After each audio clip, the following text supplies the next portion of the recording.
બનાસકાંઠાના દાંતા તાલુકાના કુંડેલ ગામમાં કૂતરું કરડ્યા બાદ રસી લેવામાં થયેલી બેદરકારી એક મહિલા માટે જીવલેણ સાબિત થઈ છે.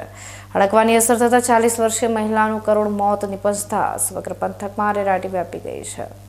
બનાસકાંઠા જિલ્લામાં આરોગ્ય પ્રત્યેની જાગૃતિના અભાવે એક ગંભીર કિસ્સો સામે આવ્યો છે, જેમાં દાંતાના કુંડેલ ગામની મહિલાને 6 મહિના પહેલા કૂતરું કરડ્યું હતું.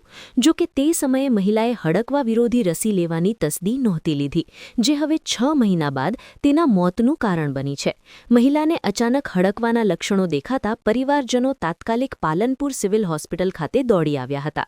સિવિલ અધિક્ષક ડોક્ટર સુનિલ જોશીના જણાવ્યા મુજબ હોસ્પિટલમાં તબીબોએ પ્રાથમિક સારવાર તો આપી હતી, પરંતુ હડકવા એવો રોગ છે કે જેની અસર થયા પછી કોઈ ચોક્કસ ઇલાજ શક્ય નથી.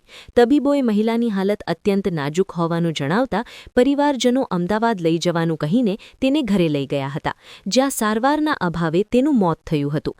આ ઘટના બાદ સિવિલ સુપ્રિન્ટેન્ડન્ટે લોકોને અપીલ કરી છે કે જ્યારે પણ કૂતરું કે અન્ય જાનવર કરડે ત્યારે તેને હળવાશથી ન લેતા તાત્કાલિક રસી લેવી અત્યંત અનિવાર્ય છે.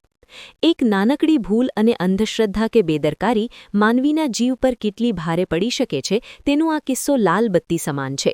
આરોગ્ય વિભાગ હવે આ મામલે ગામડાઓમાં વધુ જાગૃતિ લાવે તે જરૂરી બન્યું.